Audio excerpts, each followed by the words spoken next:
Most of us have dreamed about what we'd do if we had a lot of money. Buy a fancy car, buy a mansion with an enormous swimming pool, send our parents on a trip to Paris. But what do you do when you have more money than you're able to deal with? While it's impossible to know exactly how big of a money pile drug kingpin Pablo Escobar was sitting on at the time of his death in 1993, it's estimated that his net worth was 30 billion US dollars. That's 59 billion in today's money. In 1976, Escobar helped to found the Medellin cartel in his native country of Colombia. The cartel's primary business was exporting cocaine and other illegal drugs. Escobar's fortunes grew quickly, especially as he began to eliminate rivals and expand operations. He was innovative in finding new methods for drug smuggling and willing to take risks that other bosses wouldn't. One of his more unique smuggling methods was hiding cocaine in airplane tires. Depending on how much product pilots flew, they could earn as much as $500,000 per day. By his late 20s, Escobar had assumed sole control of the Medellin cartel. From the mid-1980s through the early 1990s, the cartel was incredibly successful. At its height, it pulled in an estimated $420 million a week, or nearly $22 billion a year. Some 80% of the cocaine business worldwide was facilitated by the Medellin. Escobar especially monopolized cocaine smuggling to the U.S. At one point, he was moving 15 tons of cocaine into the U.S. every day. Or of the Americans doing cocaine, 4 out of 5 were scoring it, courtesy of the Medellin smuggling operation. Despite his money being gained through illegal means, Escobar was featured on the Forbes list of international billionaires for 7 years straight, from 1987 to 1993. In 1989, he was listed as the 7th richest man in the world. As you can imagine, Escobar had a crazy, lavish lifestyle. He partied hard and owned countless luxury cars, as well as 15 planes, 6 helicopters, and several boats. That's in addition to the fleet of vehicles and submarines he bought for drug smuggling. Yeah, you heard us right, 2 submarines. He also specifically bought a Learjet for flying cash around.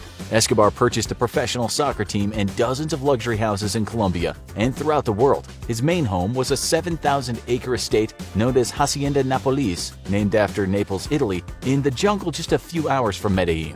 Reportedly, Hacienda Nápoles cost around $63 million. The immense main house, built in the style of a Spanish colonial mansion, had every luxury a guest could wish for. There was also a separate opulent party house. The sprawling estate had swimming pools, an airstrip, stables filled with expensive horses, a soccer field, tennis courts, a go-kart course, a bullfighting arena, artificial lakes, a vintage car collection, and life-size dinosaur sculptures, reportedly made from genuine prehistoric bones. Last but not least, Hacienda Nápoles had a private zoo filled with some 200 animals, including zebras, hippopotamus, giraffes, elephants, and lions. Many of the animals were smuggled into Colombia aboard Escobar's drug planes. To top it off, the entry road leading to the Hacienda Nápoles estate had an arch adorned with the replica of a single-engine Piper Cub airplane that had carried Escobar's first load of coke to the United States. Among the several properties Escobar owned in Florida was a minimalist mansion in an exclusive Miami Beach neighborhood. The 8-bedroom house had floor-to-ceiling glass walls,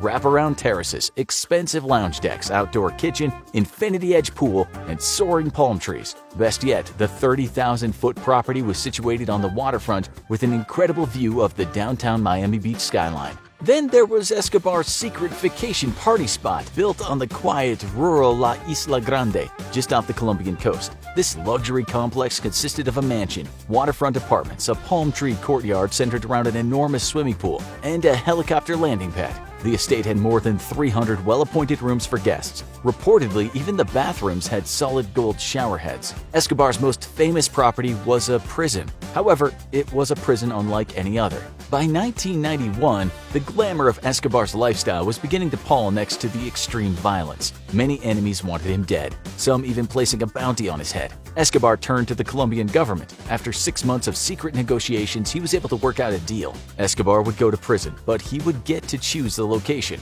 Entering prison would give Escobar protection from possible assassins, as well as prevent him from being extradited to the U.S. Escobar designed and built his prison, the luxurious La Catedral, or the Cathedral, high in the mountains above Medellin.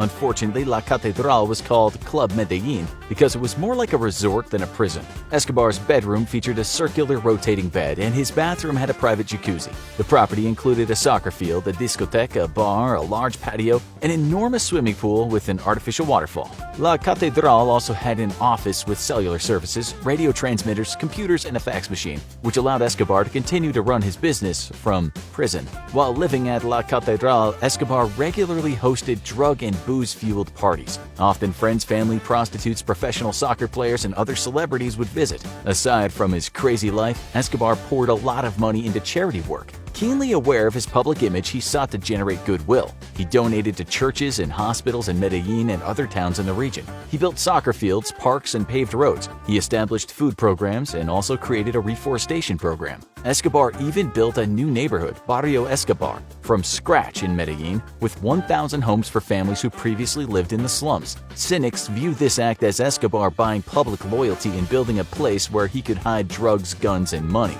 According to some locals, Escobar would occasionally show up in the town square to hand out money. He also once dressed as Santa Claus and handed out presents to children. His charitable acts earned Escobar the nickname of Robin Hood. He even got himself elected to Colombia's Congress in 1982 per his public service reputation. At this time, the authorities were just beginning to grasp the scope of his criminal enterprises, and the public wasn't yet aware. The Minister of Justice condemned Escobar and got him removed from the position. Later, Escobar retaliated by having the minister killed. Allegedly, in the late 1980s, Escobar offered to pay off his country's national debt of $10 billion if he would be exempt from any extradition treaty. Colombia declined the offer. Despite his lavish lifestyle, extravagant purchases, and charitable donations, Escobar simply wasted a lot of money. Yes, wasted. It was definitely a case of mo money, mo problems. Many months, Escobar took in so much money he couldn't launder it fast enough. The Colombian banks refused to touch his dirty cash, so he stashed some in Swiss accounts. At this time, he was spending $2,500 on rubber bands for his cash each month. Piles of cash simply sat around in warehouses. Escobar was losing 10% or $2.1 billion due to stored paper money being shredded by rats or destroyed by the elements. Escobar started hiding money all over the place. He dug holes and buried piles of shrink-wrapped cash in Colombian farming fields, caves, and also stashed money in the walls of cartel members' homes. Often, after having his hitmen hide money on his behalf, Escobar would kill them. That way, nobody else knew where the money was buried. In 1992, after he murdered some rivals and buried them on the grounds of La Catedral, the Colombian government decided to move Escobar to a real prison. Catching wind of the plan, Escobar and his family went on the run, alternating between various safe houses. On a cold winter's night, while the family was living in a hideout in the Medellin mountainside, Escobar's daughter Manuela became hypothermic.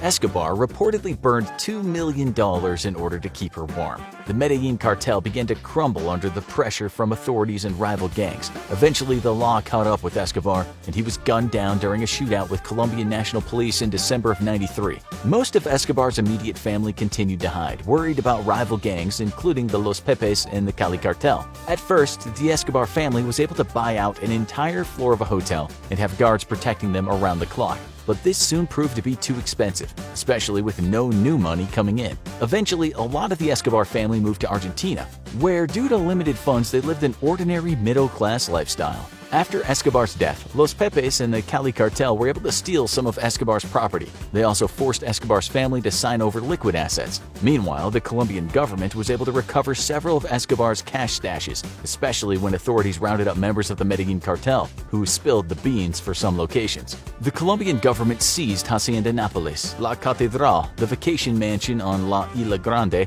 and several other Escobar properties. The majority of the animals at Hacienda Nápoles were transferred to regular zoos, but due to the cost and trouble of moving them, 4 hippopotamuses were left behind in one of the lakes. The government then ignored the property for many years. Treasure hunters, fueled by rumors of riches hidden on the property, tore down some walls of the main house. In 2007, the government transformed Hacienda Nápoles into a theme park featuring life-size dinosaur models, family-friendly hotels, and a water park. Escobar's hippos have multiplied, and there are currently upwards of 60. While they are a popular tourist attraction, they're upsetting the local ecosystem and have damaged nearby farms. Authorities are attempting to control the population. La Catedral also laid vacant for many years, and eventually residents of the region scavenged it, stripping bathtubs, pipes, tiles, and roof materials. Fortune hunters destroyed walls and dug up the grounds. No money was ever found. The property has since been rehabilitated by Benedictine monks who've turned it into an old folks' home. The mansion on La Isla Grande is being reclaimed by nature. It's a destination for adventurous travelers who want Instagram bragging rights. To get there requires a boat ride to the island and several hours trek through the jungle. In the U.S., officials had seized the majority of Escobar's property, including the Miami Beach mansion, long before he died. In 1987, the house was eventually sold and more recently in 2016 was torn down. While being razed, 2 hidden safes were found. One safe was stolen before it could be opened, and the owner of the property moved the other safe to a bank for security. He has never divulged the contents of what was found inside. Over the years, people have found hidden Escobar stashes of cash and gold bars. In 2015, a farmer found $600 million buried in plastic barrels in a field he was digging. The money was seized by the Colombian government. As Escobar kept most of his money hiding spots to himself, a lot of them are still out there, undiscovered. Cash deposited in a Swiss bank account also lies unclaimed, as only Escobar knew the account numbers. Who knows, if you go exploring the jungles of South America, you might just come across a mysterious stash of cash, a remnant of Escobar's drug empire. And now keep the watch party going. Most people think that winning the lottery would be the best thing ever. We're not so sure. Click here to see what happened after people won big bucks playing the lottery. Or click here to find out what happens when the U.S. Coast Guard captures a submarine full of drugs on the high seas.